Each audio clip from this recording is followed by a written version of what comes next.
formados para contar la verdad.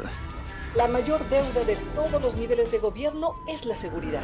Uno de los objetivos es combatir actos delictivos. Cuando la verdad se investiga, la mentira tiembla. Yo tengo otros datos. No les gusta la crítica, pero hay cosas que se tienen que decir. Que no es falso, pero se exagera. Es cuestionar, es pensar distinto. Cuando la política se mide ante la justicia. Así las cosas. Dice lo que otros quieren ocultar.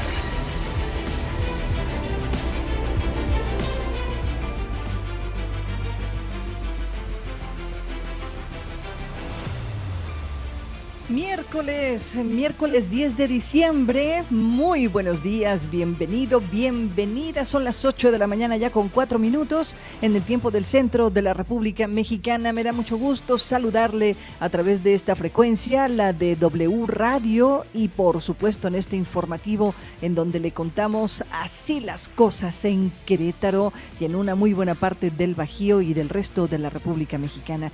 Mi nombre es Claudia Ivonne Hernández Torres y lo estaré acompañando desde estos momentos y hasta las 10 de la mañana, tiempo suficiente para compartirle lo más importante generado en las últimas horas en el estado de Querétaro. Fíjese, hablando de las últimas horas, hay confirmaciones importantes a propósito de la jornada de búsqueda que comenzó el pasado lunes a través de esta organización llamado Colectivos Querétaro, Colectivos de Búsqueda Querétaro. Y pues le voy a compartir un poco más adelante qué es lo que han encontrado, desafortunadamente restos humanos en la zona de Barranca de Concheros, pero de ello entraremos a detalle un poco más adelante. Por lo pronto le adelanto las informaciones que se estarán dilucidando y compartiendo con usted en esta jornada informativa. La Secretaría de Gobernación, ojo, intervendrá después de la trifulca entre artesanos e inspectores municipales. Esto lo anunció el día de ayer por la mañana Claudia Sheinbaum, presidenta de la República, en su mañanera, por supuesto, al considerar que se debe privilegiar el diálogo y no el uso de la fuerza cuando se trata de personas que venden en la vía pública. Así lo dijo la presidenta. En cualquier lugar, cuando hay comercio, sea en vía pública, lo que hay que buscar es el diálogo siempre. Y encontrar la manera en que las personas puedan desarrollar su trabajo y al mismo tiempo pues ordenar los espacios públicos, nunca llegar a la represión. Entonces en este caso le pedimos a la Secretaría de Gobernación que lo atienda. Una señal muy clara, si interviene la Secretaría de Gobernación es porque hay un reconocimiento de una falta de estrategia y por supuesto de una falta de capacitación para mediar en esta circunstancia que se ha salido de las manos, me parece. Debe ser la Comisión Nacional de los Derechos Humanos la que atraiga el caso de las artesanas indígenas agredidas este fin de semana en una trifulca protagonizada por por inspectores municipales. Esto lo dijo Alejandro Pérez, secretario general de Morena en Querétaro. La actitud del gobierno, encabezado por Felifer Macías, dice Gisela Sánchez, presidenta del partido, ha caído en tintes fascistas. Escuchemos. Que no es solo del partido, o sea, veamos las redes sociales, la indignación de la gente con el trato pues fascista que tiene el gobierno municipal para con ellos. Bueno, el Partido Acción Nacional, por su parte, dice que es justo, por un lado, que exista un procedimiento en contra de un inspector que habría golpeado a un artesano en el suelo. Pareciera que actuó fuera de sus funciones, dice el dirigente estatal del PAN, Martín Arango, pero de manera paralela, Martín Arango dice, esto es un tema político. Detrás de la provocación está el partido Movimiento de Regeneración Nacional. Así lo dijo. Claro, a ver... Pues miren, coincido ahí con lo que dice la presidenta, hay que ordenar los espacios públicos y no puede haber represión. Y por eso es que, pues me parece que es justo que exista un procedimiento si existe un inspector que no haya actuado de manera debida.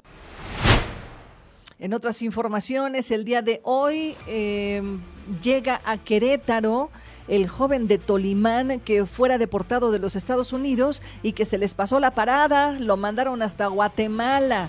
Según el secretario de Gobierno, hoy estaría llegando a México y luego a Tolimán, su lugar de origen. Logramos ahí el trabajo coordinado de las 3 instancias de gobierno, tanto federal, municipal, nosotros. El gobierno municipal nos está apoyando con el boleto de avión, el presidente de Tolimán está apoyando. Nosotros hicimos también entregamos más bien toda la información que se nos requirió por parte de la embajada. No se puede votar a favor de un presupuesto panista. Esto lo dijo la presidenta del Partido Movimiento de Regeneración Nacional, Gisela Sánchez, al considerar que la propuesta de Acción Nacional es prácticamente similar a la del año pasado y no tiene nada de social, es decir, el gasto social no está reflejado en el actual presupuesto. Pues es lo mismo que el año pasado. Dijeron que iba a haber era un presupuesto social y no es cierto, está formulado casi igual que el año pasado, no incluye otra vez a la pensión para personas con discapacidad, no incluye obra pública así etiquetada, caminos, no incluye. Y en la información de carácter nacional le comparto que el día de hoy en rueda de prensa, justo apenas hace unos minutos, el secretario de Seguridad y Protección Ciudadana, Omar García Harfuch, aclara que la carpeta de investigación iniciada en la Fiscalía General de la República a propósito de la explosión de este coche allá en Michoacán, dice que fue iniciada por delincuencia organizada y no por terrorismo.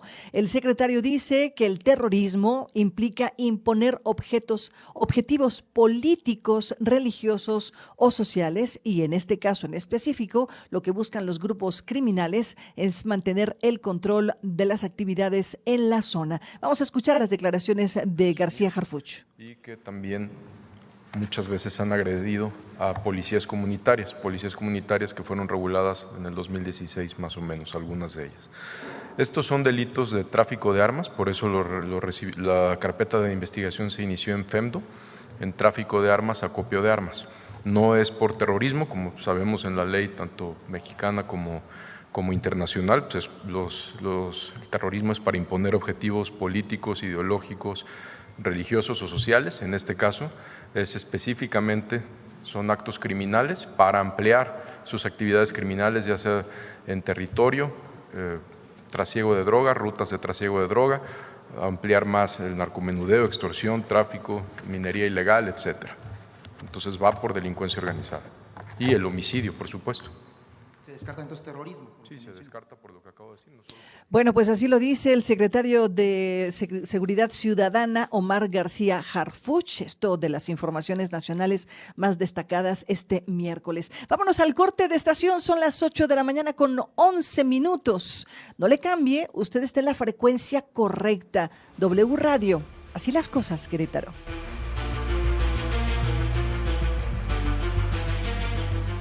Cosas, donde la noticia se analiza, se cuestiona y se entiende desde todos los ángulos. Continuamos. Gracias por permanecer con nosotros en esta sintonía, la de W Radio. Estamos transmitiendo en vivo y en directo desde la ciudad de Santiago de Querétaro. El día de ayer, la Cámara Nacional de Comercio hizo una declaración, bueno, a través de su presidente, por supuesto, una declaración a propósito de lo que sucedió este fin de semana, esta trifulca que protagonizaron artesanos e inspectores del municipio de Querétaro. A ver, ¿qué dice la Cámara Nacional de Comercio? Que, por cierto, es una cámara que tiene muchos intereses en el centro histórico. Muchos de sus agremiados, pues, tienen negocios, empresas, trabajo en el centro histórico.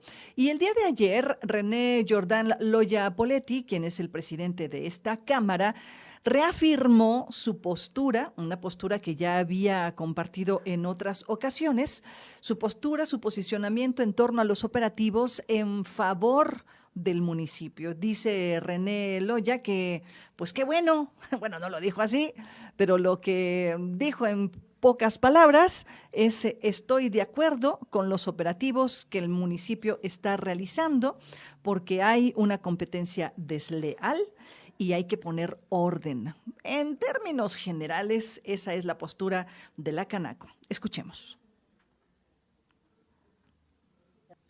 Canaco Querétaro aplaude operativos municipales para combatir la competencia desleal. Para el presidente de la Cámara de Comercio de Querétaro, René Jordan Loya Poletti, los operativos implementados por el municipio de Querétaro en el centro histórico, en donde se ha llegado a reprimir a artesanos por querer vender sus productos en la vía pública, es el resultado de un interés por querer hacer valer los derechos de los comerciantes que sí pagan sus impuestos. El empresario declaró que aunque las medidas adoptadas por los funcionarios públicos causen indignación entre la población, él espera que la ciudadanía pueda entender que estas acciones son en favor de los comerciantes que pagan renta, impuestos, seguro del IMSS y que tienen empleados. Señaló que esas acciones son en beneficio de los pequeños comerciantes, como el que vende tortas, el que atiende su ferretería o que tiene su panadería, no de las megas corporaciones.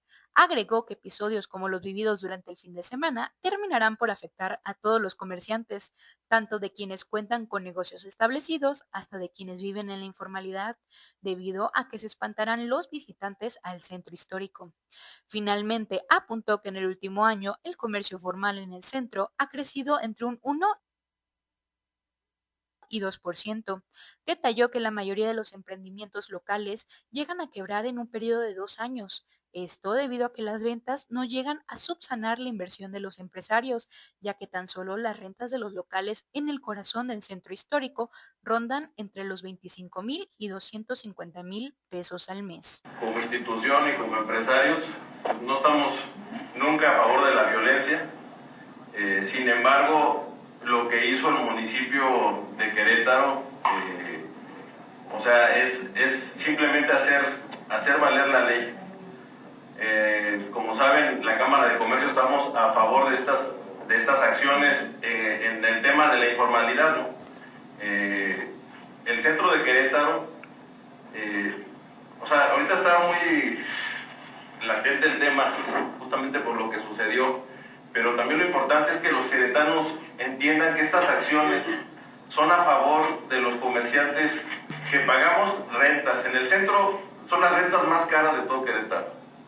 Pagamos impuestos, pagamos IMSS, SAT, tenemos empleados, estamos en el comercio formal. Y no estamos hablando de superempresas, de millonarios, no, estamos hablando de los pequeños negocios, las tortas, la ferretería, panaderías. Bueno, esa es la postura de Canaco, pero vamos a escuchar otras posturas. La Comisión Nacional de los Derechos Humanos es la que debería de integrar pues una investigación en torno a este desafortunado evento que se presentó el pasado fin de semana. Esto es lo que está pidiendo el Partido Movimiento de Regeneración Nacional. Ojo, si se eleva esta solicitud a la Comisión Nacional de los Derechos Humanos y la comisión lo acepta, este sería la segunda ocasión y es una situación grave, me parece, que la Comisión Nacional de los Derechos Humanos tiene que intervenir. La primera vez fue a propósito de un desalojo de manifestantes en la zona de 5 de febrero. Se usó la fuerza de manera excesiva, la fuerza pública de manera excesiva, y bueno, pues la Defensoría Estatal de los Derechos Humanos en aquellos entonces no intervino en la investigación. Luego entonces se elevó a la Comisión Nacional y sí, efectivamente, hubo recomendaciones. Ojo, eso es una muy mala señal para la política pública en materia de derechos humanos en el estado de Querétaro. Vamos a escuchar el posicionamiento ahora de Morena. En Querétaro, Morena pidió que la Comisión Nacional de los Derechos Humanos atraiga el caso de las artesanas indígenas agredidas durante una trifulca el sábado pasado con inspectores municipales. El secretario general del partido, Alejandro Pérez Ibarra, aseguró que existen elementos suficientes para que el organismo federal intervenga ante lo que calificó como un patrón de violencia institucional que ya es insostenible. La dirigencia estatal afirmó además que la respuesta del gobierno encabezado por Felipe Fernando Macías Olvera ha escalado al punto de mostrar, dijeron, tintes fascistas. La presidenta de Morena en Querétaro, Gisela Sánchez, recordó que los hechos del sábado no son aislados y que el 25 de octubre de 2024 artesanas fueron perseguidas en el Jardín CNA por inspectores acompañados de policías y de perros. Aseguró que estos operativos se han repetido durante más de un año, justo cuando en 2025 fue declarado como el año de la mujer indígena en México. En conferencia de prensa también el regidor morenista Fernando Flores, acompañado de la regidora Rosa Corral, exigió la destitución del secretario del Gobierno municipal Federico de los Cobos, señalando que desde octubre de 2024 no han recibido información del órgano interno de control sobre las quejas por abuso durante operativos de inspectores en el centro histórico de Querétaro capital. Morena advirtió que la confrontación ya escaló a nivel nacional tras ser mencionada por la presidenta de la República, Claudia Sheinbaum Pardo, en su conferencia matutina, y anunció que seguirán acompañando a las artesanas mientras el caso se revisa por instancias locales y federales. Sería cuestión de cuantificar, pero estamos llenas de personas de otras culturas que debemos de respetar. Entonces, estamos atrasados en Querétaro y hay un consenso que no es solo del partido, o sea, veamos las redes sociales, la indignación de la gente con el trato pues fascista que tiene el gobierno municipal para con ellos. El día de ayer, efectivamente, la presidenta de la República, Claudia Sheinbaum, tomó el micrófono en la mañanera para hacer referencia a Querétaro. Dice que le va a pedir a la Secretaría de Gobernación que intervenga después de la trifulca entre artesanas e inspectores municipales. Dice la presidenta, pues hay que mediar la cordura. Así lo dijo el día de ayer por la mañana. Pues la trifulca entre artesanos, indígenas e inspectores del municipio de Querétaro llegó hasta la mañanera del pueblo. La presidenta de la República, Claudia Sheinbaum Pardo, anunció que la Secretaría de Gobernación, encabezada por Rosa Isela Rodríguez, intervendrá en el conflicto registrado este sábado en el centro histórico de Querétaro capital. Durante su conferencia matutina de este martes, la mandataria llamó a evitar cualquier tipo de confrontación y pidió que las autoridades privilegien siempre el diálogo con los comerciantes. Sheinbaum subrayó que los operativos contra el comercio en la vía pública deben realizarse siempre sin recurrir a la fuerza y buscando acuerdos. La presidenta insistió, la represión no debe ser nunca una opción. Con ello instruyó a Segova a iniciar comunicación tanto con las artesanas afectadas y con el municipio de Querétaro para evitar este tipo de enfrentamientos, y mientras continúan aún las investigaciones por parte de la Defensoría de los Derechos Humanos de Querétaro, que inició una queja de oficio. En cualquier lugar, cuando hay comercio, sea en vía pública, lo que hay que buscar es el diálogo siempre y encontrar la manera en que las personas puedan desarrollar su trabajo y al mismo tiempo pues ordenar los espacios públicos, nunca llegar a la represión. Entonces, en este caso le pedimos a la Secretaría de Gobernación que lo atienda. Bueno, pues así lo decía la presidenta, y el día de ayer por la tarde-noche sesionó el cabildo de la capital del municipio de Querétaro. Rápidamente le quiero compartir las declaraciones de algunos regidores, evidentemente de oposición, que se pronunciaron el día de ayer en esta sesión y que piden veladamente y de manera pues abierta la destitución de Federico de los Cobos. Vamos a escuchar las declaraciones de algunos de los regidores de Morena el día de ayer en esta sesión de cabildo. De las mujeres trabajadoras. No se trata de aplaudir ni de minimizar la situación. Las redes se llenaron con la frase "no se tolera ningún abuso de autoridad" y se informó que la persona que aparece agrediendo fue suspendida de inmediato. Reconocer este paso tiene importancia, pero no es suficiente. También es necesario preguntarnos con seriedad y responsabilidad si esto fue realmente un hecho aislado o si estamos frente a un problema estructural que exige soluciones reales y profundas. Porque cuando los hechos se repiten, cuando las víctimas se parecen, cuando las agresiones recaen siempre sobre mujeres indígenas, cuando cada año vemos imágenes similares, entonces no hablamos de un error, hablamos de un sistema. Y si quienes están en campo no saben hacerlo o no quieren hacerlo, entonces la falta no es individual, sino institucional. Un sistema de inspección permeado por la intolerancia, el clasismo, el racismo y la idea equivocada de que la fuerza debe ser el primer recurso. Desde Morena reiteramos nuestro llamado urgente a las autoridades municipales para que abonen cualquier práctica de represión y construyan una política pública basada en el diálogo, la inclusión social y el respeto mutuo, que permita prevenir la repetición de hechos tan lamentables como lo que hoy estamos denunciando. Mire, yo podría decir muchas cosas y generar muchas suspicacias alrededor de este tema, pero creo que es más que evidente lo que está sucediendo. Y lo que está sucediendo comunica más que lo que están declarando. Nos vamos a ir a un corte de estación, son las 8 de la mañana con 27 y regresamos aquí a W Radio. Así las cosas, no le cambie, usted está en la frecuencia correcta. Voy y vengo. Así las cosas. Servimos para informar, informamos para servir. Continuamos. Bueno, pues como todos los miércoles, bueno, espero que sea todos los miércoles, aquí se encuentran con nosotros Edgar Cetina, presidente del Colegio de Arquitectos del Estado de Querétaro. Edgar, bienvenido, ¿cómo está? Buenos días. Muchas gracias, Claudia. Pues bien aquí. Con ya frío. En la recta final del año, ya preparando los cierres. El cierre, sí. Exacto, ya estamos a prácticamente 15 días, si no es que menos, ¿no? Sí, claro. Muchísimas gracias por estar aquí, Edgar. Al contrario, muchas gracias por tu amable invitación. Gracias. El ingeniero Pablo Talamantes, quien es el presidente del Colegio de Ingenieros Civiles aquí en el estado de Querétaro. Ingeniero, ¿cómo está? Bien, Laureón, muchas gracias por la invitación y aquí a tus órdenes para platicar. Muchísimas gracias, ingeniero. Debo decirles que a veces es muy complicado que los colegios de profesionistas participen activamente en los medios de comunicación, ya sea porque no los invitamos o porque andan en otras cosas. Por eso para mí es valiosísima esta mesa, porque me permite mirar el trabajo, la mirada, la postura, pues las proyecciones de quienes son los profesionistas, porque podemos tener titulares de áreas que no necesariamente son profesionistas en el área, pero los colegios son los que le aportan justo esa mirada profesional a los trabajos que los gobiernos necesitan ejecutar.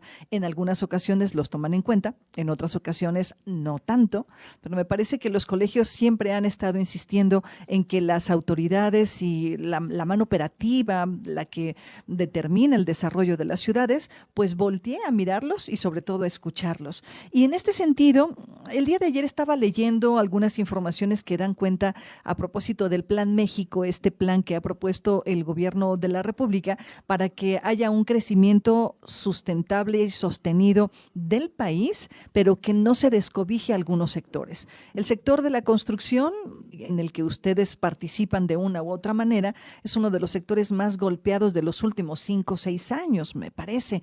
Y para el 2026 hay muchas proyecciones, pero una de ellas en la que me quisiera centrar es esta cantidad de obra que se está prometiendo para el 2026.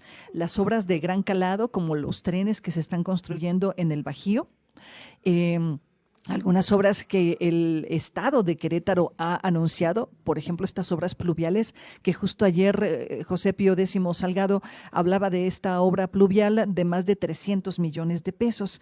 Y aquí me quiero detener. No solamente es la obra, en el periodismo decimos, no es el hecho, sino lo que significa el hecho. Aquí diría algo muy similar, no es la obra, sino lo que significa esa obra desde la mirada de los colegios. ¿Han sido consultados para estas obras pluviales, sobre todo sobre todo el Colegio de Ingenieros Civiles, que entiendo ustedes tienen un papel fundamental con este tipo de obras, las obras pluviales, ingeniero Talamantes? Sí, gracias, Laura. Sí, fíjate que sí ahora sí nos han consultado. Muy bien, muy bien. Y pues bueno, gracias. Es que los escucharon en W Radio. ¿Verdad? Yo creo que sí. No, la verdad, gracias al ingeniero Pío X, que también es un colegiado ya vitalicio. Exacto. ¿no? Y ha ayudado mucho esa conjunto que tenemos junto con él para trabajar en cosas y que tenemos nosotros la facilidad de decirle al ingeniero Pío que se presta principalmente a escuchar. Sí, escucha. ¿no? Entonces, he comentado cuando pasó lo del Peñuelas, sí, hace poco, que comentaban que se iban a iniciar las obras en octubre, ¿no? Entonces, le dije al Inge Pío, no se hacen obras en las rodillas. Okay. Digo, hay que hacer un proyecto, ¿no? La ventaja que tenemos ahorita con las tecnologías es que cualquier proyecto que tú planees, lo puedes visualizar. Este edificio se visualizó antes de que se construyera. Y los dueños dijeron, sí me gustó. En el caso de las obras pluviales también pasa exactamente lo mismo. Aunque estén debajo de la tierra. Aunque estén debajo de la tierra, aunque estén todo, ya hay un modelo que tú le puedes trabajar su proyecto, su diseño, cómo pasó el evento, ¿no? Y cuáles son los resultados que va a tener después de que tú construyas esas obras de una manera simultánea. Tú vas a visualizar si te funcionó o no te funcionó, y si no te funcionó, cómo tienes que cambiar esto para que te funcione. Evidentemente eso ayuda mucho a tener una sinergia con la sociedad, en el sentido de que cuando ya se tenga el proyecto, ¿sí? Yo creo necesario tener la presentación ante entidades principales de la sociedad para que lo conozcan, que lo vean. Tú ya puedes visualizar, mira, esto fue lo que te pasó el mes pasado, ¿no? Aquí están las propuestas, esta fue la que nos funcionó y vas a verlo funcionar ahorita. Y esto que estás viendo aquí se plasma en físico directo. Entonces, ya hay esa garantía, pues, por así decirlo, ¿no? Es decir, lo primero que hay que hacer es un diagnóstico profesional, digamos, un peritaje, podemos decir algo así, de lo que sucedió en Peñuelas. Decíamos con el doctor Alfonso, se llama la hidrología forense. Ándele, la hidrología forense, que desde aquí le mandamos un saludo a Alfonso Gutiérrez, que justo es de los pocos que han insistido en esta hidrología forense, ¿no? Tratar de explicar qué es lo que sucede a propósito del paso del agua que genera ciertas tragedias, ¿no? Que es la ventaja que tiene el agua, ¿no? Que te deja todos los vestigios. O sea, ¿con el agua podemos saberlo todo? Todo. A ver, ¿cómo es eso, ingeniero? ¿Cómo es eso? Sí, el agua te deja todos los vestigios porque lo primero que arrastra el agua cuando llueve, ¿sí? Es material vegetal vivo que va sobre lo que es la superficie del agua. Y ese material, bolsas, plásticas, papeles, todo eso, de aguas arriba hacia abajo, de la parte alta hacia la parte baja, se van quedando evidencias en algunas partes y te va magnificando la altura o el tirante que se está presentando con el agua. Y también cuáles son los efectos que pudo haber tenido producto de un taponamiento principalmente. Entonces, eso se le llama ya la hidrología forense, buscar la causa principal para no tener sobredimensionamientos en las partes de abajo. Porque suele pasar de que acá se me volteó todo el agua y hago una mega obra ahí. El problema es que ahí no era la obra, era ahí arriba, en la parte de arriba. Esa es la ventaja de tener ese efecto. Ese estudio. Y Arqui Cetina, a ver, ¿cómo es que ustedes como Colegio de Arquitectos intervienen también en esto? Porque entiendo que los ingenieros civiles pues hacen el proyecto de obra, revisan, hacen este tipo de investigaciones, pero también el Colegio de Arquitectos, supongo, viene a revisar o tendría que ser invitado también a revisar la disposición de la infraestructura, ¿no? Sí, claro, no, pero digamos, nosotros como arquitectos tenemos más bien una vocación de diseño urbano. Ya. Digamos que lo que sucede en las obras hidráulicas, bueno, es mitigar los efectos, pero como planeación urbana hay que investigar las causas. ¿De dónde viene el agua? ¿Dónde se genera? ¿Dónde ocurre ese acumulamiento de agua? ¿Por qué estamos nosotros cambiando la tierra natural por asfaltos, por concretos? ¿Por qué está creciendo la ciudad en zonas donde no debería crecer? ¿Por qué se están haciendo cambios de uso de suelo? ¿Por qué el crecimiento urbano va provocando esas acumulaciones de aguas y esas bajadas de agua que al final de cuentas van a llegar y van a hacer destrozos aguas abajo? Entonces, la planeación urbana es identificar las áreas más idóneas para el crecimiento urbano, dónde puede haber desarrollos, dónde no, dónde convendría hacer una planeación general a nivel regional, no únicamente en puntos específicos. Claro. Creo que esos problemas que estamos teniendo por el agua es por ese crecimiento desmedido y esa falta de planeación y falta de visión de cómo desarrollar la ciudad. Y justo ahí me quiero detener, arquitecto Cetina, ingeniero Talamantes. La semana pasada justo platiqué con César Chávez, que seguramente ustedes ubican. Él hablaba de este tema del reordenamiento ecológico, de estos cambios de uso de suelo y cómo los planes municipales o el plan estatal de desarrollo no ha sido actualizado. La última actualización, me dijo, había sido en el 2022. pero la actualización de los planes municipales aún está, al parecer, pendiente, y justo eso se atraviesa con estas dos cosas que estamos platicando. Por un lado, el reordenamiento de la ciudad o la planeación de la ciudad, hacia dónde crecemos. Y pareciera, y esto es una mera suspicacia mía, pareciera que hemos crecido para donde no teníamos que crecer, arquitecto. Sí, bueno, en muchos aspectos. Muchas veces se dan primero los desarrollos habitacionales y después se hace la infraestructura, ¿no? Y el equipamiento. Sí. Debería ser al revés. O sea, debería haber una planeación de hacia dónde debe crecer la ciudad, planear, proyectar y hacer los proyectos de la ciudad que va a ser, y posteriormente que llegue el desarrollo urbano.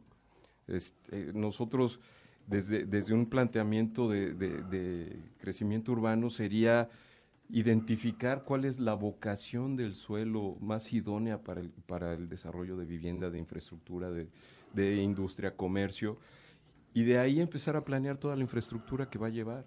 Y con esa planeación podemos evitar los problemas de que arrastres de agua, congestionamientos vehiculares, falta de infraestructura como luz eléctrica, drenaje, sino que debería ser al revés. Deberíamos de pensar primero dónde debemos de crecer y cómo, y posteriormente ya elaborar el crecimiento urbano y construir los desarrollos.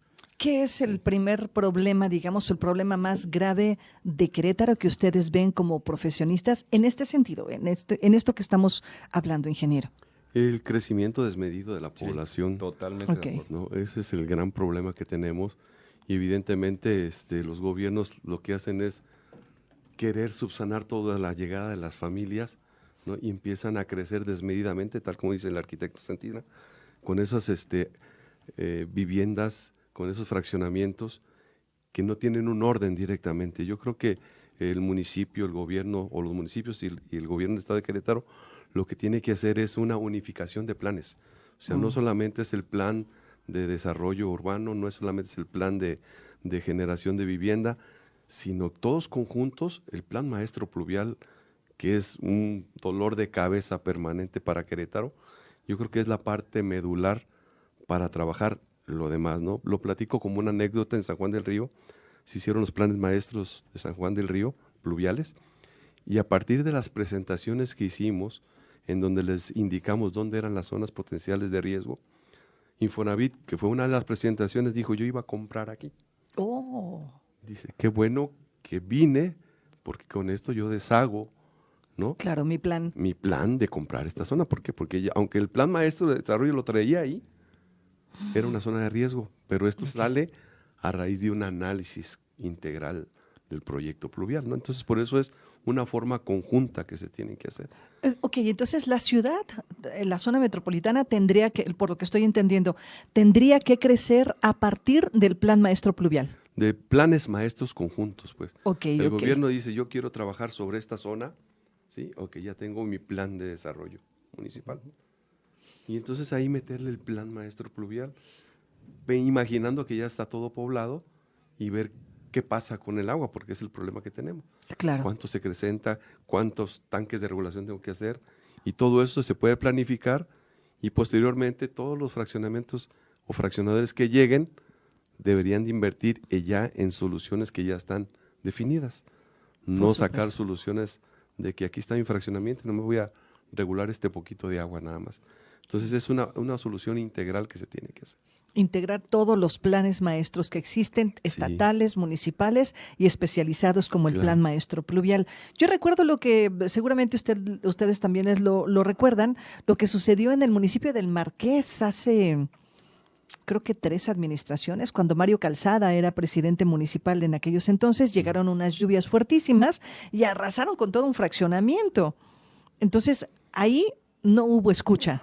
Nadie supo que ahí el agua iba a reconocer su cauce. Pasó en este año aquí en el Carmen, el bordo del Carmen, que se rompió por una falta de mantenimiento, y porque no era un bordo de regulación, era un bordo de riego. Ya. Pero si no los contemplas o no les cambias ya su estatus a todos esos bordos, ¿sí? Pues vamos a seguir teniendo ese mismo problema de riesgo, ¿no? El bordo Benito Juárez es otro. No era un bordo de regulación, era un bordo de riego. Y ahorita, por la falta de mantenimiento de ese bordo, se presentaron las inundaciones en el Tecnológico de Monterrey, principalmente. Ah, ya, claro, claro. ¿Por qué? Porque del 2004, si ustedes ven, visualizan el borde en el 2004 con el 2025, el volumen de sedimento que se ha incorporado está por arriba de la mitad. Es que no hay desasolve. Así es. O sea, no lo están haciendo y eso debería de ser de facto todos los años. Cada año.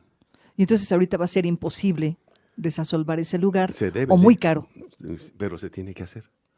Si no lo haces, pues cada año vas a tener el problema, porque arriba ya no tienes áreas en donde poder regular una presa o algo. Entonces sí tienes que hacer en el tiempo, no de manera inmediata, pero sí rescatándole la capacidad hidráulica que tiene el bordo.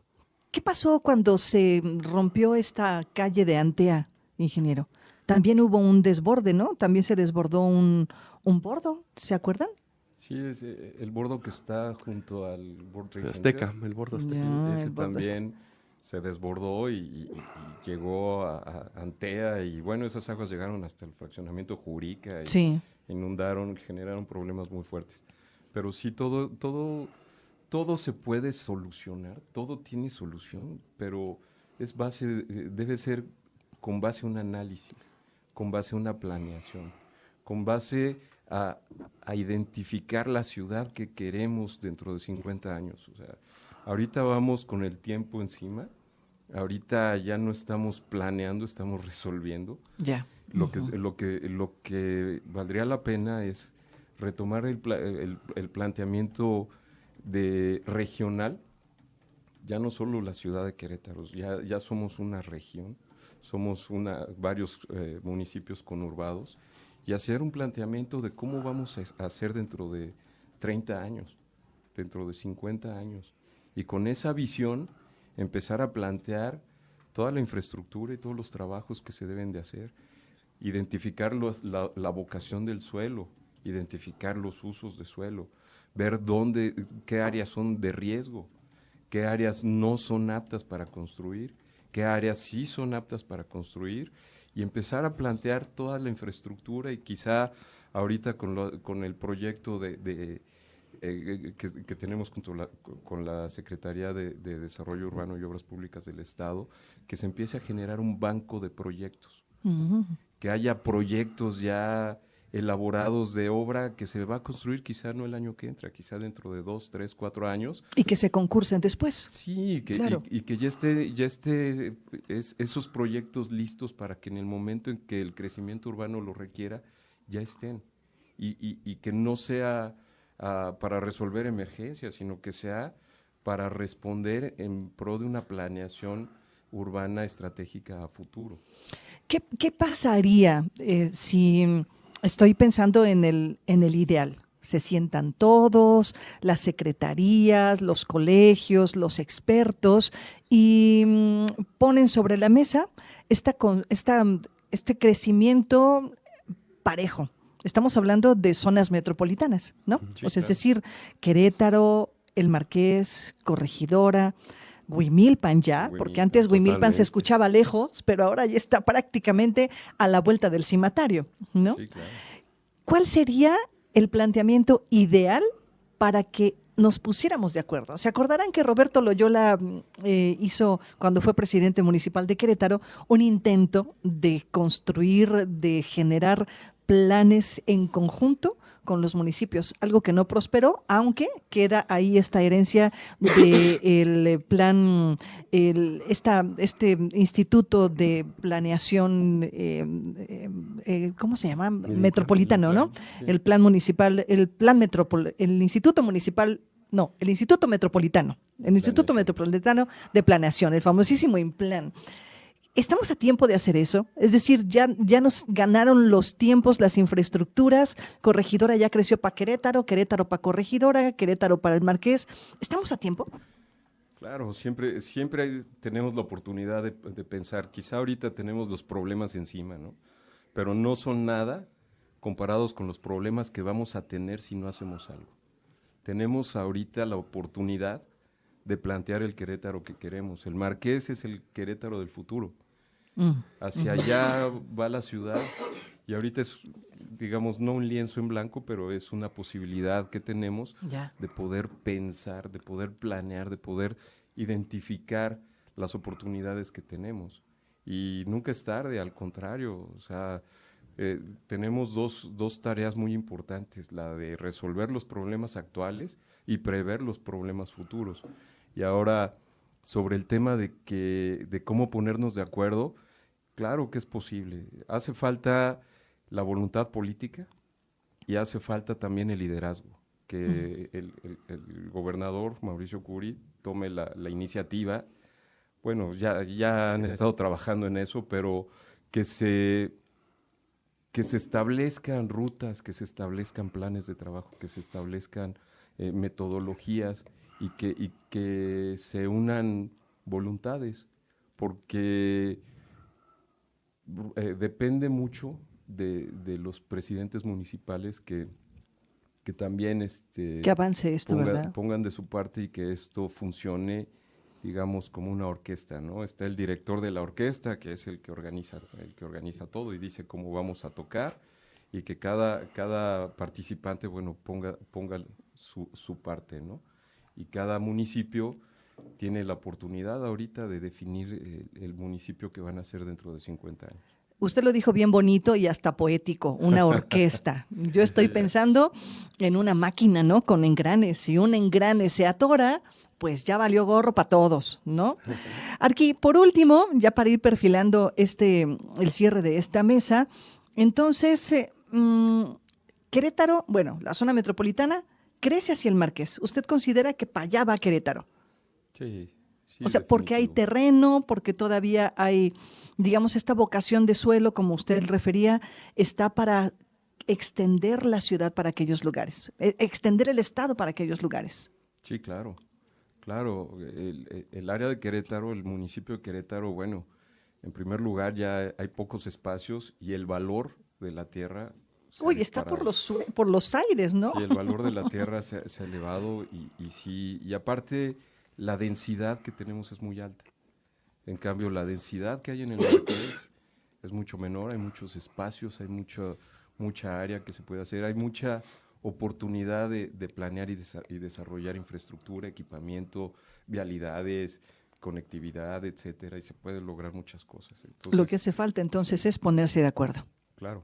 Ponerse de acuerdo. Por último, ingeniero, sí. Algo importante yo creo que se tiene que hacer es que hay una norma, ¿no? Lo que hagas arriba tiene efectos abajo. Ok. Siempre. Y arriba tenemos el Colón, el Marqués. Y todo lo que haga Colón le afecta al Marqués. Todo lo que haga el Marqués le afecta a Querétaro. Todo lo que haga Querétaro le afecta a Corregidora, porque así está la cascada. El problema es que no hay una sinergia entre ellos. Se tiene que platicar, ¿no? Y entonces, Colón también es una zona potencial con la Universidad de Arkansas y el proyecto o el macro proyecto que traen de vivienda allá es grandísimo. Y entonces, si no ponemos los ojos allá, se nos va a generar un problema tanto al Marqués como para Querétaro, ¿no? Y si ustedes van hacia allá, hay fraccionamientos que se construyen, pero no tienen regulaciones pluviales. ¿Por qué? No, aquí no pasa nada todavía. Y sueltan el agua hacia la parte de abajo donde están las presas que no tienen ese control, pero que tarde que temprano van a llegar los efectos, ¿no? Por eso yo sí aplaudo lo que hace la Comisión Estatal de Infraestructura, de verdad es aplaudible, de haber generado esa obligatoriedad para todos los fraccionamientos de que la condición natural es la que me tienen que entregar hacia el arroyo o escurrimiento, no que antes la condición natural le sumaba la condición futura y se te potencializaba el agua hacia la parte de abajo. Ya. Entonces eso es aplaudible y la cosa es que se lleve a cabo con todos parejo, porque si no, vamos a tener problemas también. La distinción nos puede comenzar a generar problemas. Bueno, me quedo con muchas dudas, pero por fortuna todavía hay otro miércoles en el que podremos coincidir. ¿Nos vemos el próximo miércoles? Claro que sí. Muy bien. Sí, con mucho gusto. Muchas gracias por la invitación. Me encanta tenerlos aquí. Edgar Cetina, muchas gracias. Al contrario, muchísimas gracias por la invitación y bueno, los colegios estamos para colaborar, para trabajar. En los colegios estamos los profesionales, los que nos capacitamos, los que nos actualizamos, seguimos un código de ética y siempre estamos para servir a la comunidad, a la sociedad, y siempre dispuestos a colaborar, a trabajar. Muchas gracias, arquitecto Cetina, eso me queda clarísimo. Ingeniero. Coincido con Arqui Cetina. Yo creo que este año el Colegio de Ingenieros Civiles del Estado de Querétaro hicimos ya un análisis de estadísticas. Capacitamos alrededor de 11,000 horas a los colegiados. Dimos más de 20 cursos y talleres. Wow. Entonces, eso es lo que hace una diferencia en estar colegiado vigente, y andar por la libre, o estar yéndote por la libre con el conocimiento que tuviste hace 20 años, que ya no es el mismo que tenemos ahorita. Claro. Entonces, sí es una parte fundamental ser colegiado, y también invitar a la sociedad a que voltee hacia los colegios, porque son los que los pueden respaldar en un momento dado. No lleguen ya con el problema y que busquen al DRO colegiado para que les subsane todo lo que hizo alguien que no era colegiado. Claro, eso me parece que es importante, que confiemos en las instituciones, en los colegios, particularmente en los colegios de profesionistas, que además no dejan de ser ciudadanos como cualquiera de los de a pie. Y entonces la mirada a propósito de un problema, un conflicto, es completamente distinto, porque no atraviesa la política. Y que los colegios, mucho cuidado, o sea, hay colegios que son pertenecientes a federaciones estatales y a federaciones nacionales. Okay. Porque ahí entra la capacitación a nivel nacional. Los presidentes y colegiados asisten a reuniones nacionales, Edgar no me dejará mentir, y esto ayuda también a traer cosas hacia lo que son los estados innovados. Bueno, pues de esto vamos a platicar durante muchos miércoles, afortunadamente. Muchas gracias, ingeniero. Gracias, Arqui. Nosotros nos vamos al corte, son las 8:58. Vamos con el corte de estación, el corte comercial, y regresamos para compartirle a usted más información. Así las cosas, donde la noticia se analiza, se cuestiona y se entiende desde todos los ángulos. Regresamos. 9 de la mañana ya con 5 minutos en el tiempo del centro de la República Mexicana. Traemos ritmo, y un ritmo muy bien, a paso acelerado en esta jornada informativa. Hoy miércoles 10 de diciembre. Y vamos con un rápido resumen de lo que le estamos presentando en este espacio informativo. La Secretaría de Gobernación va a intervenir después de la trifulca entre artesanos e inspectores municipales. Esto lo anunció la presidenta de la República, Claudia Sheinbaum, el día de ayer en su mañanera. Claudia Sheinbaum dice que pues hay que poner orden, y no es el plan orden municipal, este es el plan orden Sheinbaum, y dice que le va a pedir a la Secretaría de Gobernación que intervenga para ayudarle al municipio a mediar en este conflicto. Por cierto, hablando de este conflicto, los integrantes del Partido Movimiento Regeneración Nacional insisten que tiene que ser la Comisión Nacional de los Derechos Humanos la que atraiga el caso de las artesanas indígenas agredidas este fin de semana en esta trifulca protagonizada con inspectores municipales. Es justo que exista un procedimiento en contra de un inspector que habría golpeado a un artesano en el suelo. Esto lo consideró y lo reconoció el dirigente estatal del Partido Acción Nacional, Martín Arango, quien por otro lado asegura que esta trifulca, que este conflicto entre artesanos y la autoridad municipal está orquestada y empujada por el Partido Movimiento de Regeneración Nacional. En otras cosas, el día de hoy estará aquí ya de regreso el migrante que fuera deportado de los Estados Unidos y que se les pasó la parada. Lo mandaron hasta Guatemala, pero ya hicieron las gestiones para que el migrante regrese, para que este un muchacho que se fue desde muy chiquitillo hacia los Estados Unidos, le tocó la mala suerte de toparse con el ICE y pues lo deportaron, pero no lo mandaron a su casa, lo mandaron hasta Guatemala. Hoy llega este migrante queretano y pues se lo van a trasladar hacia Tolimán. En otras cosas, informaciones políticas, no se puede votar a favor de un presupuesto panista, dice Gisela Sánchez, presidenta de Morena en Querétaro. Considera que la propuesta del Partido Acción Nacional es prácticamente similar a la del año pasado y no contiene recursos etiquetados para gasto social o para caminos en la zona serrana, que es algo que había solicitado Morena desde el Congreso del Estado. Hablando de obra, José Pío X Salgado Querétaro, titular de la Secretaría de Desarrollo Urbano y Obras Públicas, habló sobre la inversión que se proyecta, por cierto, de la que hablamos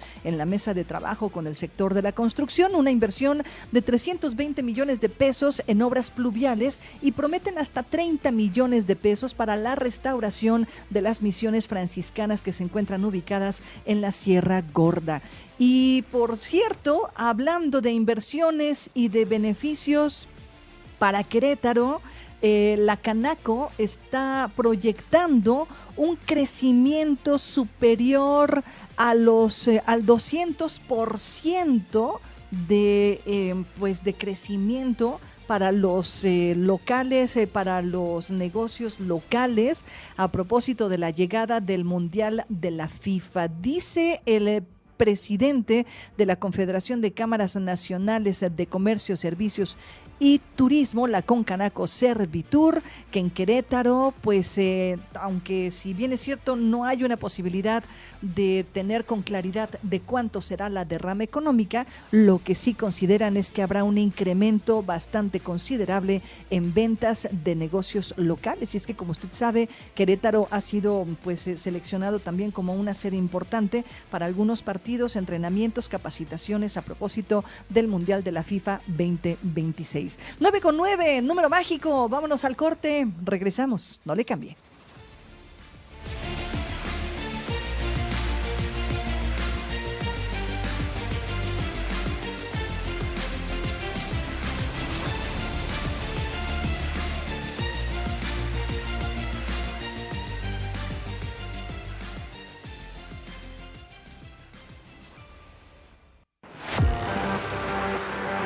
Todas las voces están en Así las Cosas. Continuamos.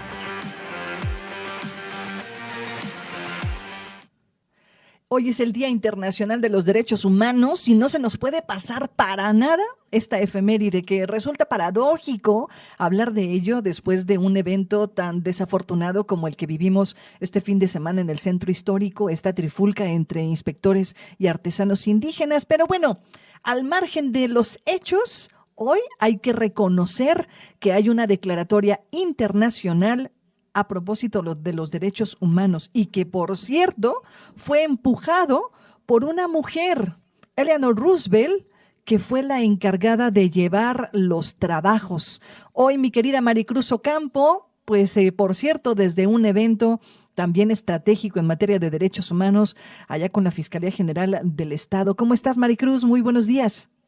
Muy contenta de saludarte, Claudia. Ivonne, buenos días y gracias por invitarme en esta fecha tan importante. Bueno, al contrario, mi querida Maricruz, a ver, platícanos. Yo no tenía ni idea que Eleanor Roosevelt se hubiera encargado de los trabajos de esta Declaración Universal de los Derechos Humanos y evidentemente es la mano del feminismo a propósito de lo que implican los derechos humanos en el mundo y en este país que, bueno, punto y aparte, podríamos platicarlo también. Sí, fíjate que es algo muy interesante. Eleanor Roosevelt, además de haber sido la esposa de Franklin D. Roosevelt, que fue el presidente de Estados Unidos que coordinó, vamos a decir así, a los aliados durante la Segunda Guerra Mundial, tenía un trabajo muy importante comunitario y entonces ella, por su propio mérito y derecho, es invitada por la Organización de las Naciones Unidas para coordinar los trabajos donde se hiciera una declaratoria universal de los derechos humanos, sobre todo que considerara esas violaciones a derechos humanos que se dieron durante la Alemania nazi, donde miles de personas fueron ultimadas por una religión, por una orientación sexual o por un origen étnico, ¿no? Como ocurrió en los campos de concentración.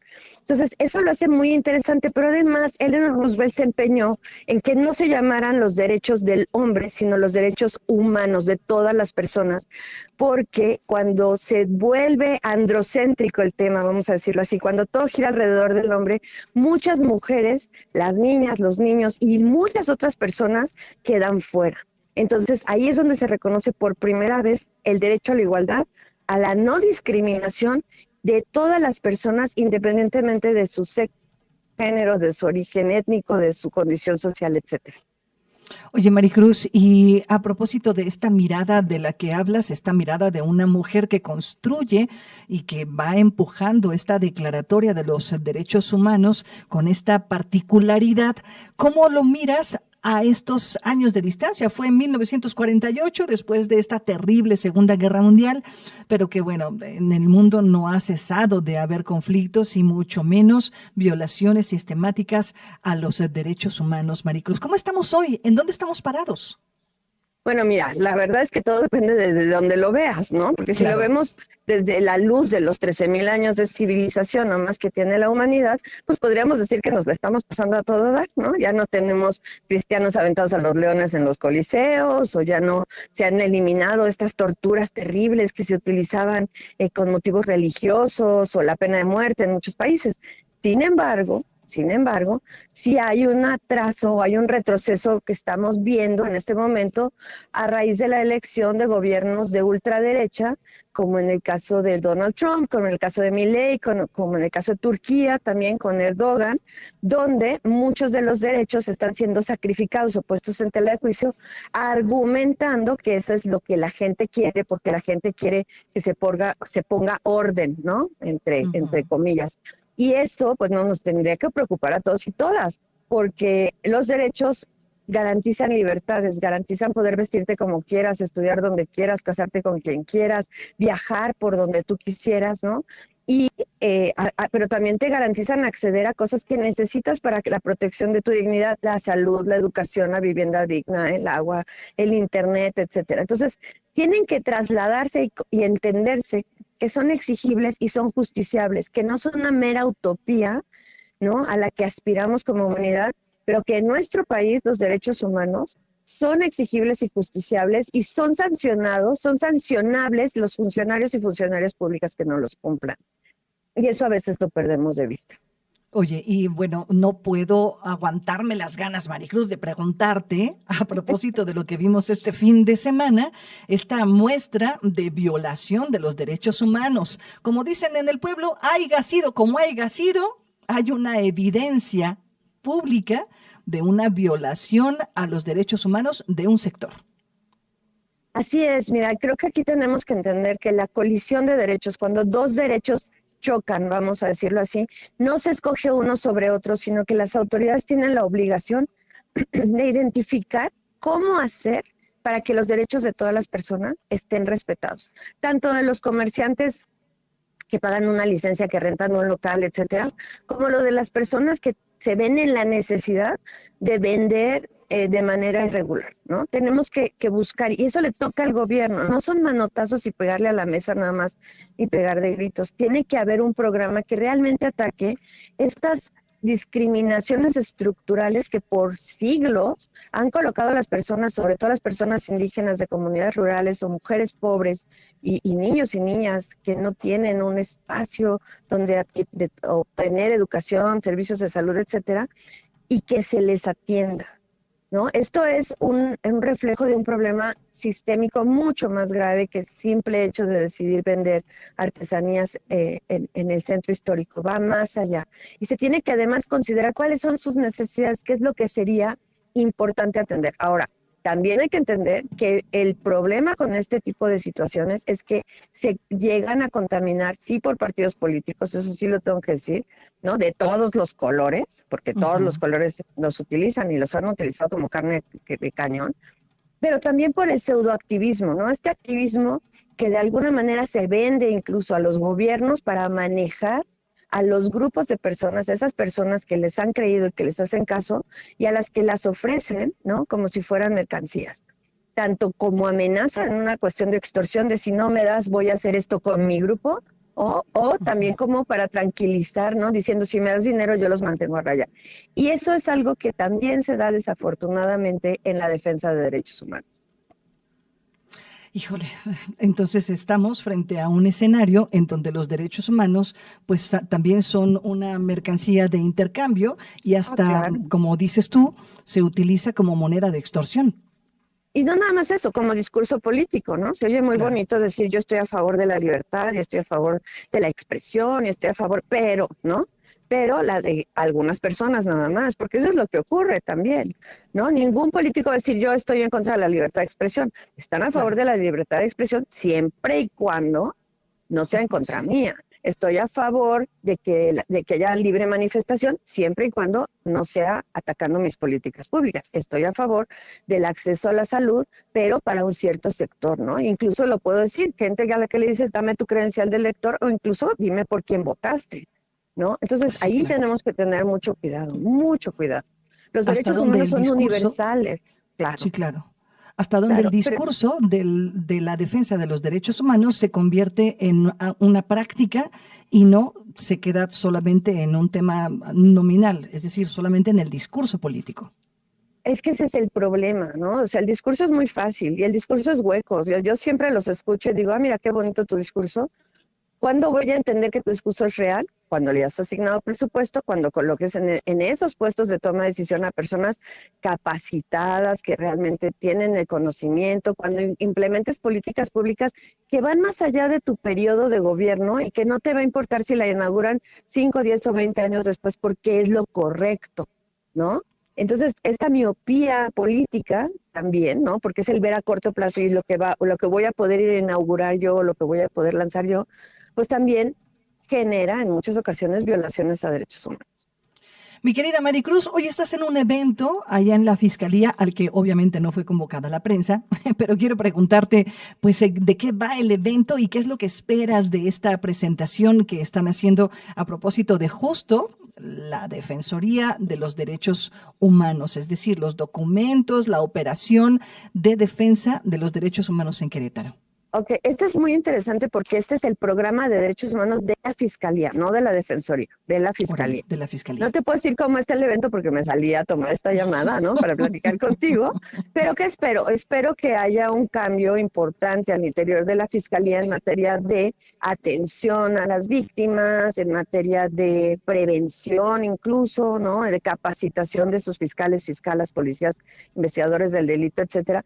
Pero también me gustaría ver un programa de contención emocional para todas las personas que trabajan en las fiscalías y que se ven muy constantemente estresadas por el tipo de trabajo al que tienen que acceder, ¿no?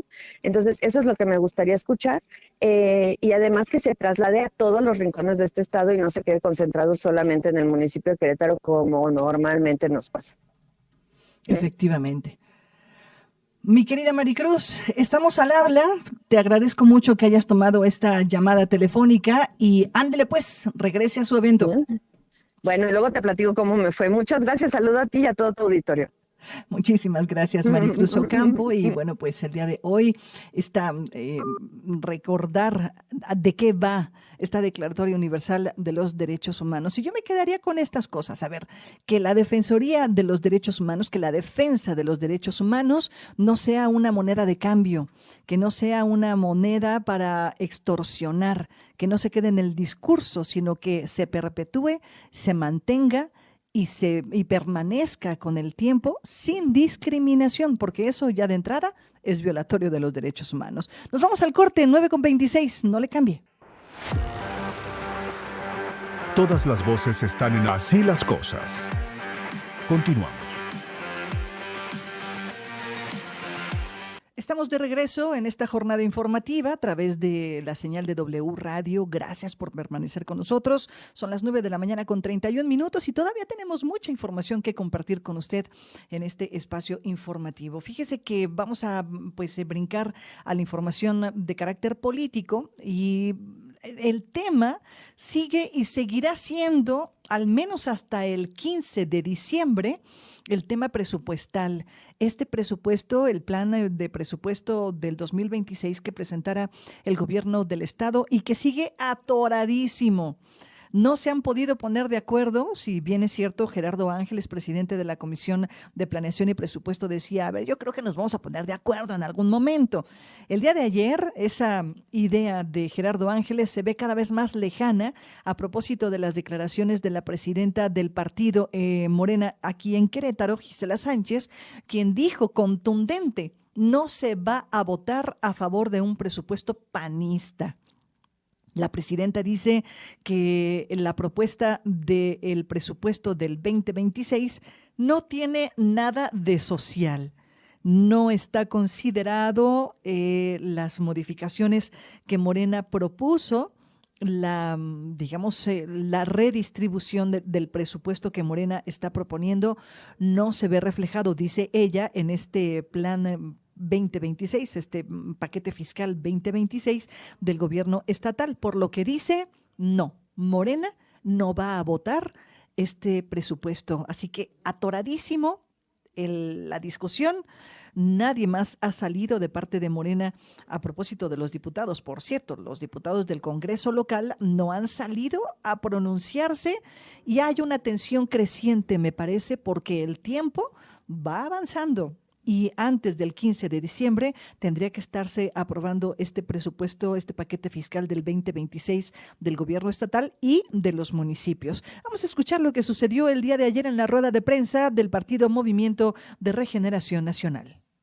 En Querétaro, Morena no apoyará el presupuesto estatal presentado por el gobernador Mauricio Curi González para 2026. La presidenta del partido, Gisela Sánchez, afirmó que no se puede votar a favor de un presupuesto panista que dice es prácticamente una copia al del año pasado y que no tiene nada de social.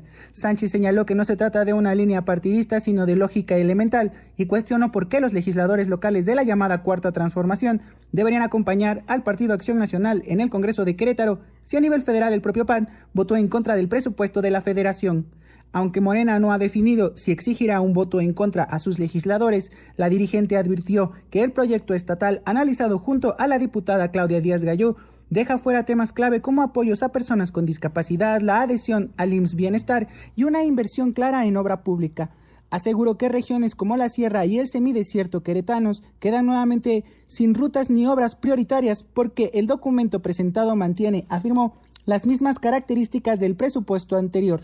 Morena insiste en que Querétaro necesita un presupuesto social, dijo, y no uno que repita lo mismo sin responder a las necesidades de la población. ¿Por qué nos piden que voten o que Morena vote a favor de un proyecto panista cuando es el mismo casi, según lo que he visto y analizado por la diputada Galló, que es la que más he visto? Pues es lo mismo que el año pasado. Dijeron que iba a haber era un presupuesto social y no es cierto, está formulado casi igual que el año pasado.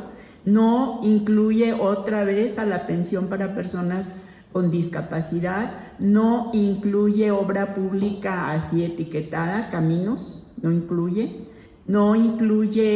más obra pública. Entonces, ¿por qué vamos a votar cuando ellos no están viendo las necesidades sociales y sí, no votaron por el presupuesto federal que incluía los programas sociales? O sea, votaron en contra. Entonces, Bueno, dice Gisela Sánchez, ¿por qué vamos a votar por una iniciativa que no está contemplando aquellas modificaciones, aquellas propuestas que Morena hizo? En su página de internet, en la página oficial del Congreso del Estado, se ha publicado justo estos ejercicios que la Comisión de Planeación y Presupuesto arrancó, estos análisis de las iniciativas de ley de ingresos de los 18 municipios para el ejercicio fiscal del 2026. Lo cierto es que Morena ha insistido en que no es que estén en contra del recurso que se está pidiendo. Lo que están pidiendo Morena, lo que está exigiendo, es que haya una redistribución de ese recurso público que está pidiendo el gobierno estatal para el 2026. Insisto, y se lo comparto de nueva cuenta, la propuesta de ley de ingresos del Estado de Querétaro asciende a 64,617 millones de pesos. De este recurso está distribuido de la siguiente forma. Mire, de este presupuesto de los 64,617 millones de pesos, se van a destinar por lo menos 43% para las paraestatales. Obras y acciones, el 21%. Para los municipios van a distribuir una bolsa de 10,484 millones de pesos. Para pagar la deuda pública van a distribuir un 2%, que significa unos 1,029 millones. Pero lo que dice Morena es que en estos presupuestos, en estos porcentajes, no están etiquetados los gastos social y la intervención y rehabilitación de obra pública. Se ejercería en gasto social, según lo que ha publicado el propio gobierno estatal, apenas un 9%. Un gasto administrativo, el 9% es para el gasto administrativo y dice este proyecto de presupuesto, según las declaraciones de Gustavo Arturo Leal Maya, secretario de Finanzas, se ejercería un 91% de este presupuesto en gasto social. Pero Morena dice, no lo vemos reflejado y no va a pasar. Y hablando de presupuestos, el secretario de Desarrollo Urbano y Obra Pública, José Pío X Salgado, presentó este proyecto, esta inversión de 320 millones de pesos en obras pluviales y por lo menos unos 30 millones de pesos para la restauración de misiones franciscanas en la Sierra Gorda de Querétaro para el próximo 2026. ¿Cómo va a estar distribuido? ¿Cómo se va a ejecutar? Aquí le contamos. El secretario de Desarrollo Urbano y Obras Públicas del Estado de Querétaro, José Pío Salgado Tovar, brindó detalles importantes sobre los proyectos que la dependencia impulsará a partir del próximo año, desde una inversión hasta 320 millones de pesos en obra pluvial hasta proyectos de restauración y rescate en misiones de la Sierra Gorda de Querétaro, a las que estima destinar entre 25 y 30 millones de pesos. El secretario detalló que a lo largo de este año estuvieron trabajando en la misión de Tancoyol, ubicado en el municipio de Jalpan de Serra, ya que el edificio sufrió muchos problemas estructurales, por los que fue uno de los proyectos más urgentes que tuvieron que atender. Para el próximo año emprenderán una segunda etapa del proyecto en el área de la reestructuración y posteriormente buscarán el rescate de la parte ornamental, es decir, la pintura y afinar algunos detalles decorativos. Otras misiones que también atenderán son las de Conca en Arroyo Seco y Tilaco en Landa de Matamoros, además de un templo ubicado en Ahuacatlán de Guadalupe en Pinal de Amoles. Entre sus proyectos más destacados para 2026 figura la propuesta pluvial presentada hace unas semanas por el presidente del municipio de Querétaro, Felipe Fernando Macías Olvera, en la que se está proyectada sobre las calles Obreros Industriales en la zona de Peñuelas. Este proyecto buscará intervenir el dren de Peñuelas para construir cajones internos y externos, además de la reconstrucción y ampliación del bordo Cuate II. El secretario finalizó detallando que la dependencia está realizando las investigaciones correspondientes para analizar la realización del proyecto de obra pública. Bien, en el próximo año 2026, trabajando en forma coordinada con el municipio de Querétaro, el gobierno del estado y el municipio de Querétaro, se tiene la meta de los vasos de control en la parte alta, que uno es el bordo Cuates 2, conducciones y estructuras que le llamamos rompepicos para bajar la velocidad del agua, el canal que está en la calle Panaderos, ¿estoy bien? Obreros, perdón. Entre Obreros y Panaderos yo me hago bolas, y más en Navidad, ¿verdad? Entonces, son las metas que tenemos, una obra de control antes de entrar al Querétaro 2000 para decidir los flujos, y ya en el 2027 pues vamos a seguir gestionando recursos para ello. La meta en este año anda sobre los 320 millones, una cosa así. Vámonos al corte, son las 9:41. Regresando, le platico lo que sucedió en Barranca de Concheros con esta jornada de búsqueda que iniciara el colectivo Desaparecidos Querétaro.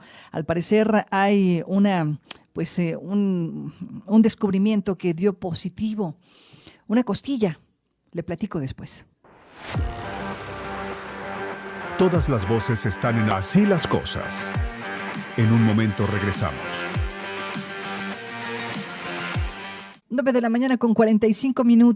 Desde que arrancó esta semana hemos estado dándole seguimiento a esta jornada de búsqueda de desaparecidos que encabeza el colectivo Desaparecidos Querétaro. Y pues todos pensaríamos que lo ideal es que no encontraran, pero paradójicamente lo ideal es que encuentren algo. Y el día de hoy están confirmando el hallazgo de una costilla humana durante una jornada en la zona de Barranca de Concheros. Este lugar que le decía está entre Amealco y San Juan del Río.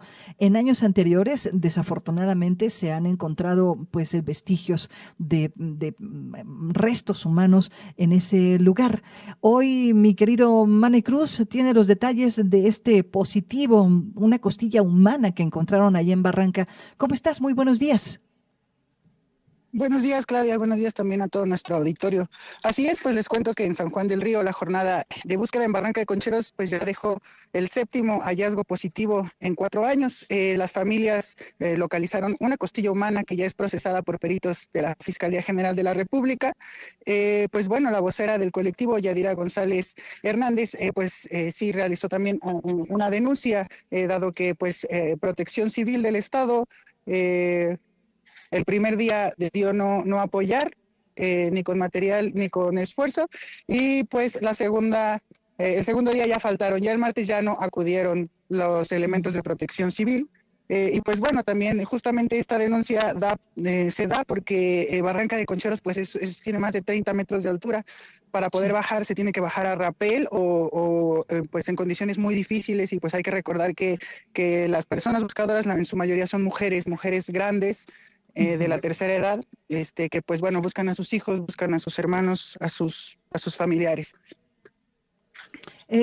Cris, Mane, ¿seguirán trabajando en estos días? Entiendo que hasta el fin de semana se llevará a cabo esta, digamos, ofrenda, esta petición desde sus propias creencias para pedir que aparezcan sus familiares desaparecidos. Pero entiendo, hoy seguirá esta jornada de búsqueda, mañana y el viernes, ¿correcto?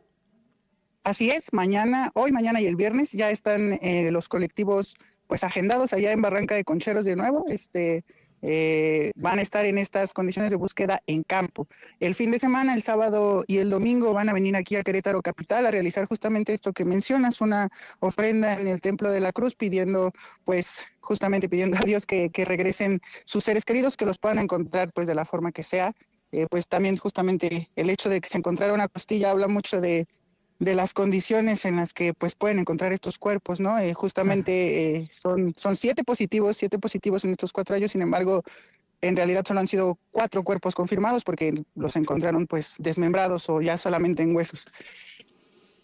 Ay, qué terrible la situación. Vamos a escuchar parte de las declaraciones de Yadira, quien es vocera de este colectivo Desaparecidos Querétaro, Mane. Muy bien. Se localiza una costilla que fue procesada, embalada por Fiscalía General, por los peritos de Fiscalía General de la República, misma que se queda en resguardo de este resto para poderse llevar al laboratorio y hacerle las pruebas de genética. Después de obtener la genética, se sube a la base de datos para poder hacer la confronta y ver si podemos localizar o sea, nos puede dar alguna información de identidad y posteriormente localizar a su familia para poder entregar. Bueno, pues así las cosas en Barranca de Concheros. Ya escuchó usted, estarán en Querétaro próximamente este fin de semana, y el resto de la semana, es decir, hoy, jueves y viernes, seguirán con estas búsquedas allá en San Juan del Río. Por último, Mane, preguntarte, Protección Civil, el trabajo de gobierno estatal, el acompañamiento, ¿estará presente estos últimos días? ¿Qué es lo que dicen las autoridades respecto de las peticiones de esta organización? Pues fíjate, Claudia, que en general las autoridades han estado colaborando. Pues como sabes, yo acudí el lunes, pues tengo que decir que en realidad estos 2 elementos de Protección Civil fueron las únicas que no ayudaron, tanto Policía Estatal, Guardia Nacional, las comisiones local y nacional de búsqueda, pues todos estaban ahí acompañando a las señoras, ayudándolas a bajar. En realidad fueron estos dos elementos. Sí habrá que preguntar a Protección Civil pues cuál fue el motivo por el que no se quiso prestar material, y pues justamente, ¿no? Cuando uno va a estos lugares pues va a ayudar, ¿no? Si no, pues mejor que no vayan, ¿no? Claro, el que no ayuda, que no estorbe, Mane, así dicen. Claro que sí. Te agradezco mucho, Mane, y pues habrá que darle seguimiento a lo que suceda en el transcurso de estos días a propósito de esta búsqueda allá en San Juan. Gracias, Mane, que todo vaya bien. Buen día a todo nuestro auditorio. Gracias, muy buenas tardes. Bueno, muy buenos días a Mane Cruz. Y que resulta un positivo, desafortunada o afortunadamente, una persona que se encuentra un cuerpo, un pedazo de cuerpo que se encuentra allá en Barranca de Concheros. Antes de irnos de este espacio informativo, nos separan apenas 4 minutitos del final de este espacio. Quiero compartirle lo que el día de ayer la Concanaco Servitur informaba a propósito del Mundial de la FIFA 2026, que se proyecta también tenga una derrama económica importante para Querétaro. Se prevé un incremento en ventas de negocios locales de hasta el 200%. Vamos con ello.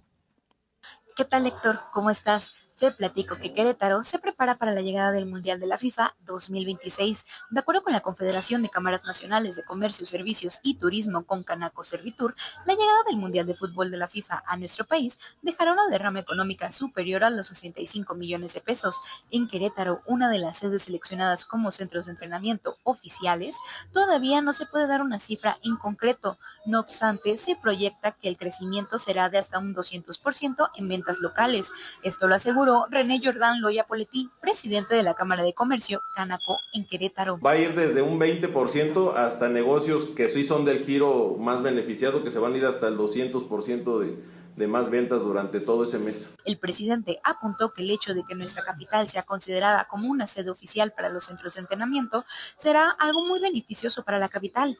A nivel nacional, Concanaco Servitur estima que durante este periodo se generarán más de 12,000 empleos y que llegarán 5.5 millones de visitantes.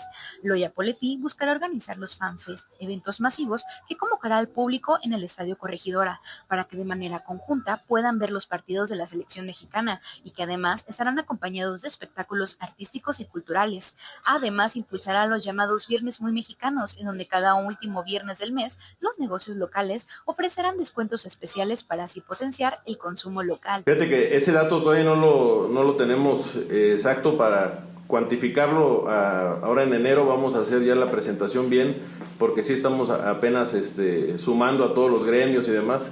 Entonces ahorita sería muy prematuro de mi parte decir pero sí son miles de millones de pesos. Eso sí te lo puedo decir. Bueno, pues miles de millones de pesos que promete la Concanaco, que podrían llegar a Querétaro, no a través de la Cámara, por supuesto, pero sí esta proyección que están haciendo de la derrama que significará el Mundial de Fútbol para Querétaro. Y es que Querétaro, entiendo, ha sido seleccionado para para servir como sede de algunos partidos, de algunas capacitaciones, o como le dicen en fútbol, activaciones, algo así. Lo cierto es que el Mundial va a significar derrama para una muy buena parte de los estados de la República Mexicana. Y antes de irnos, le comparto esto. Hoy llega, parece anuncio, pero hoy está prevista la llegada de este joven de Tolimán que fuera deportado de los Estados Unidos y que lo mandaron hasta Guatemala. El secretario de Gobierno confirma que ya se pagó el boleto de avión, llegará a México y de México lo trasladan a su tierra natal, a Tolimán. El joven queretano originario del municipio de Tolimán, que fue deportado a Guatemala por el Servicio de Control de Inmigración y Aduanas de Estados Unidos, mejor conocido como ICE, estaría llegando al estado este miércoles. Esto lo dio a conocer Eric Udiño, titular de la Secretaría de Gobierno del estado de Querétaro. Detalló que gracias a la coordinación de las 3 instancias de gobierno, el federal, estatal y municipal, se pudo gestionar el regreso del queretano. Indicó que el gobierno del municipio de Tolimán aportó con el financiamiento del boleto de avión de regreso al país, mientras que el Estado aportó con el traslado de la Ciudad de México a la entidad. El funcionario reconoció la labor de Sol Curi, subsecretaria de Derechos Humanos del Estado de Querétaro, quien fue la encargada de estar en contacto con Mónica Velarde, jefa de la Cancillería de la Embajada de México en el país centroamericano. El caso del joven queretano se hizo viral a nivel internacional, ya que exhibía un caso en donde el Servicio de Control de Inmigración y Aduanas norteamericano despojó a un migrante de sus documentos de identidad para finalmente deportarlo a un país ajeno de donde era originario. Logramos ahí el trabajo coordinado de las 3 instancias de gobierno, tanto federal, municipal y nosotros. Gobierno municipal nos está apoyando con el boleto de avión, el presidente de Tolimán está apoyando. Nosotros hicimos también entregamos más bien toda la información que se nos requirió por parte de la embajada. La verdad es que también reconocer el trabajo de la subsecretaria Sol Curi, quien estuvo en contacto con Mónica, quien es ministra de esa zona en Guatemala. Reconocer también el trabajo de la embajada de México en Guatemala, y estaremos nosotros, ya enviamos la información. De hecho, vamos a apoyar nosotros también con gobierno estatal para el traslado de México a Querétaro, y estará el joven Simón llegando mañana a México, y posteriormente lo trasladaremos a Querétaro para hacer el encuentro con su familia. Bueno, pues lo lograron. Van a traer a Simón a Tolimán, y vaya historia la que ahora Simón tendrá que contar. Nosotros ya nos vamos, ya le contamos mucho. Son las 9:57. Muchas gracias por habernos acompañado en este espacio informativo. Gracias por su confianza, por su escucha. Cristian García en controles técnicos y con la producción, por supuesto. Yo soy Claudia Ivonne Hernández Torres, de este lado del micrófono. Que tenga una excelente mañana de miércoles. Nos escuchamos mañana.